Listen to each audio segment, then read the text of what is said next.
श्री स्वामी समर्थ सगळ्यांना. देवपूजा करून घेतली. त्यानंतर आज गाजरचा हलवा बनवायचा होता. त्यासाठी कढईमध्ये तूप टाकलं. 2 ते 3 पळ्यानंतर किसलेले गाजर टाकून घेतली. ते हलवून घेतले. गाजर छान 5-6 मिनटं हलवून घ्यायचे. त्यामुळे आपला हलवा कच्चा लागत नाही.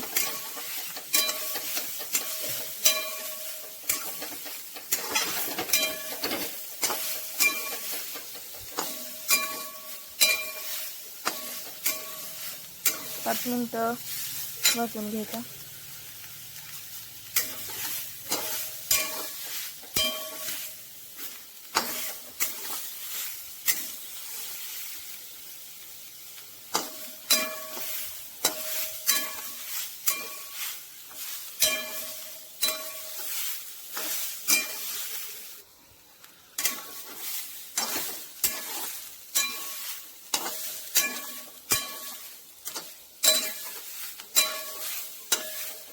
त्यानंतर त्यामध्ये साखर ॲड करून घ्यायची.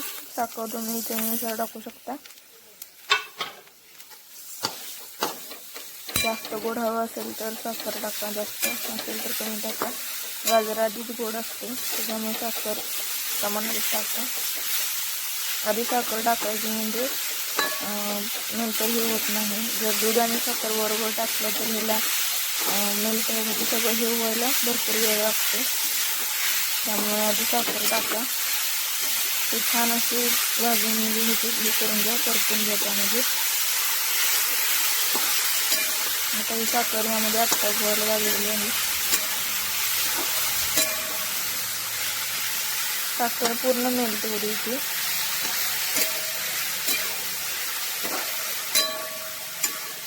तोपर्यंत याला हलवतच राहायचं म्हणजे ते चिटकत नाही. तर आपली साखर पूर्णपणे मेल्ट झालेली आहे. त्यानंतर आपण त्यामध्ये दूध टाकूया. दूध भरपूरच टाकायचं म्हणजे टेस्ट छान येते. शाई असेल तर तुम्ही ती यामध्ये टाकू शकता. त्या शाई टाकली तर तुम्हाला पेढा किंवा खवा टाकायची गरज लागत नाही. ते छान हलवून घ्यायचं आणि हे छान असं पूर्ण त्यामध्ये दूध ॲब्सॉर्ब होऊ द्यायचं.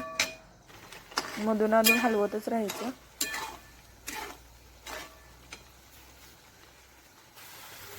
हे मग आपलं पूर्ण दूध आता ॲब्सॉर्ब होत आलेलं आहे.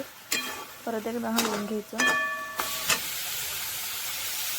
तुम्ही आता यामध्ये वेलदोडे बारीक करून टाकू शकता. हवे तर ड्रायफ्रूट्स पण टाकू शकता. नंतर हे असं तयार झालेलं आहे. आता संध्याकाळच्या जेवणामध्ये चकुल्या बनवलेल्या. त्यासाठी पातेल्यामध्ये 2 ते 3 पळ्या तेल टाकून घेतले. तेल छान गरम होऊ दिले. त्यानंतर यामध्ये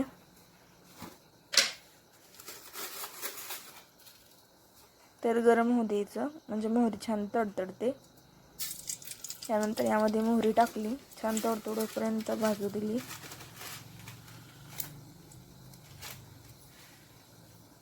मोहरी छान तडतडू द्यायची, नाहीतर ती कडू लागते भाजीमध्ये.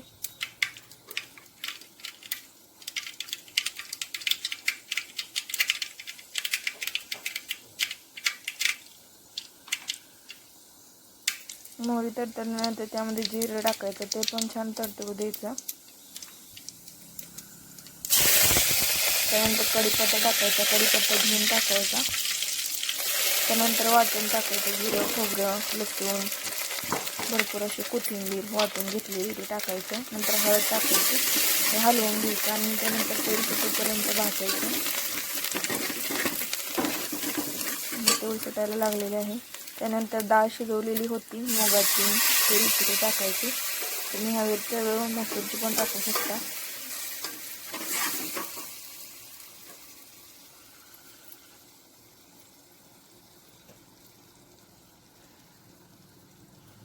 त्यानंतर हे छान तेलपर्यंत मोहरी सुटेस तर परतून घेतलं. त्यानंतर यामध्ये पाणी ॲड करायचं आहे. तुम्हाला जेवढ्या हवी आहे भाजी तेवढं पाणी ॲड करा.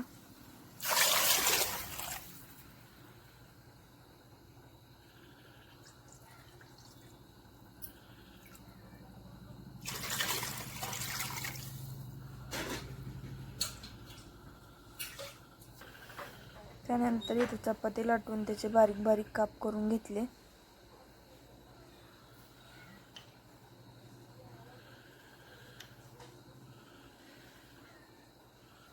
त्यानंतर यात बारीक चिरून वरून कोथिंबीर ॲड करा.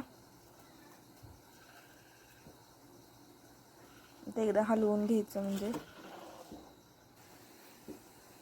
त्यानंतर याला 2 ते पूर्ण उकळी द्यायची. उकळी आल्यानंतर 2-3 मिनिटांनी यामध्ये आपण लाटलेल्या चपातीच्या चकोल्या तुम्ही ॲड करा.